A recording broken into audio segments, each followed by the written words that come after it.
All right, this is Crazy Landlord Stories. We're gonna be talking about crazy lady, drunk driving, police showing up. Let's stay tuned. Hey, I am Mr. Maciek. Welcome to the channel. And if you're interested in making money, real estate investing, or anything to do with building your wealth, then please subscribe below. This channel is all about that. Now let's get started on our crazy landlord stories. If you don't know, I have been a landlord for a little over 20 years, and this is actually about my first ever tenant. Let's just call him Joe. First of all, I just want to mention that I did not know I was a landlord when I signed up with Joe. I thought I was a roommate because I actually rented 2 bedrooms and 1 bath out of a 4-bedroom, 2.5 bath townhouse to him, and I thought he was just my roommate. But I learned after a little while that actually this is a landlord-tenant relationship, and I am his landlord and I have to oblige by the landlord tenancy laws. Okay, so the first thing about Joe was that he moved in and I literally did not see him for 3 weeks. He paid, he signed the lease, and then I didn't see him. 3 freaking weeks. I don't know where he was, what he was doing. I'm pretty sure he was just, staying at some girlfriend's house or something. Now, Joe was a player. This guy, he had ladies everywhere. I'm talking about all the freaking time. It's crazy. He was a musician and, he was a good looking guy and just had the game, He had the swag. So eventually I did start seeing him at the place and, he's a nice guy. We got along pretty well. I was much younger than him. He was probably about 30 and I was like 21, I think. And then here's what happened one day. I come in, I wake up and, he kind of woke me up because he was with a lady. Then I go to work and I come home from lunch and he's with a different lady. And then I go back to work. So I'm going about my day and then I come back after work and he's with a 3rd lady. This guy got around. I mean, he was a player. So that was only one time that happened, but still kind of crazy. So then after a few months of living with him, I actually had a trip to Poland. That's where I'm from originally. That's where I was born. So I go on my business trip and I'm in Poland, and after a few weeks I come back and I remember flying in and landing at 5 p.m. and I was exhausted. It was a long flight, the whole thing, right? So everything is fine, he wasn't home, I come home, I basically just go to bed.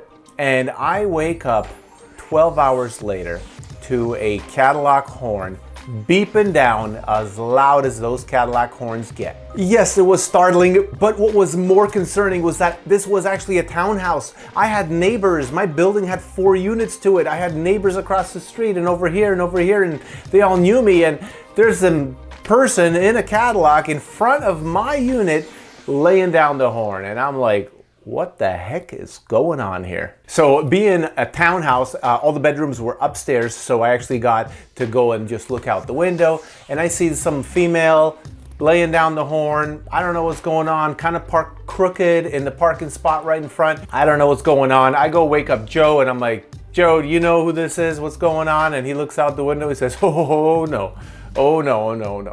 And I'm like, just go out there and address it. And he's like, no, she'll go away, don't worry about it.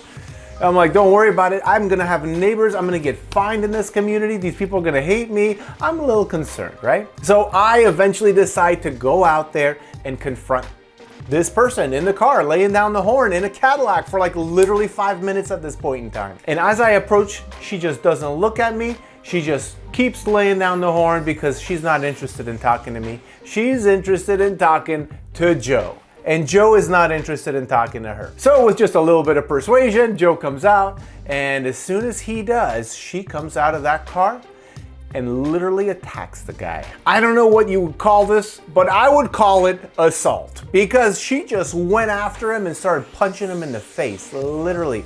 Now, mind you, this lady is like 5 foot, maybe, she's probably 4'11", and Joe is 6'4". I'm 6'3".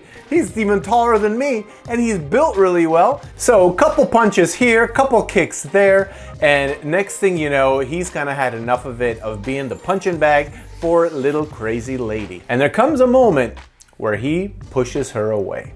Now, in my opinion, this was just literally pushing someone off of you that is out and, infiltrating your space and physically beating down on you. But because she was drunk, she fell.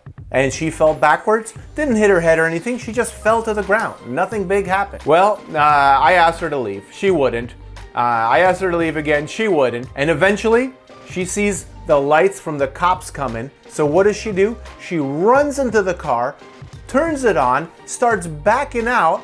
Unfortunately, she was going the wrong way. It's like a dead end, and she was backing out to leave the way of the dead end because the cops are coming in from the other end. And next thing you know, we have one of these scenes from the movies where like one car goes like, and then another one, and I swear it was crazy. About 5 police cars showed up. They all came out, and what do? They go for Joe. They blocked in the car so she couldn't leave anywhere, but they go for Joe because Joe is 6'4" and black. And she is like 4'11" and white. Not saying that it was racial profiling, but I'm not saying it wasn't. So they pin Joe down to the ground, just basically tell him like, don't move, stay there. They go to the car, they pull her out and they say, stand here, don't move. Much more aggressive on Joe than they were on her, but she was drunk. Joe was absolutely 100% sober. He had been home for quite a while. So thankfully, nobody got arrested. They just did a little bit of questioning and pretty much said, lady, you go home right now or else you're gonna get arrested. Joe, you go get inside and don't come out and don't contact this lady. So everything kind of settled nice. But you know, I'm awake. I just got 12 hours of sleep. Joe is awake. So we started talking and I said, what the hell happened? What was that all about? Well, here's what happened. Just the day before, when I was still in Poland, Joe bought a car. And by Joe bought a car, I mean she bought the car and put it in Joe's name.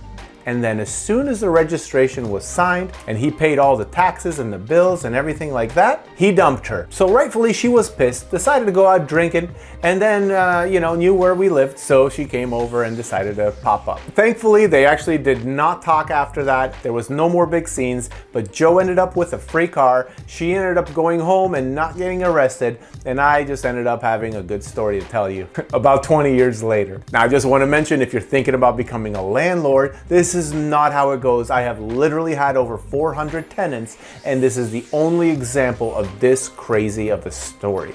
Now, I do have other stories. That's why we're doing this series where I'm going to tell you some crazy landlord stories, but this was one that was personal because it was about my roommate, aka my tenant. And anyway, just thought I would share. Hey, if you like this video, if you want to see more of this, please click the like button and also drop me a comment. Let me know, have you had anything like this happen as a landlord or even as a roommate? Please, in the comments, write your crazy story. Well, now I'm just gonna say, let's get started in real estate investing. Please watch this video. It's gonna show you how to get started investing with very little money. So if you think you can't do it because you don't have enough money, watch the video. It might teach you something.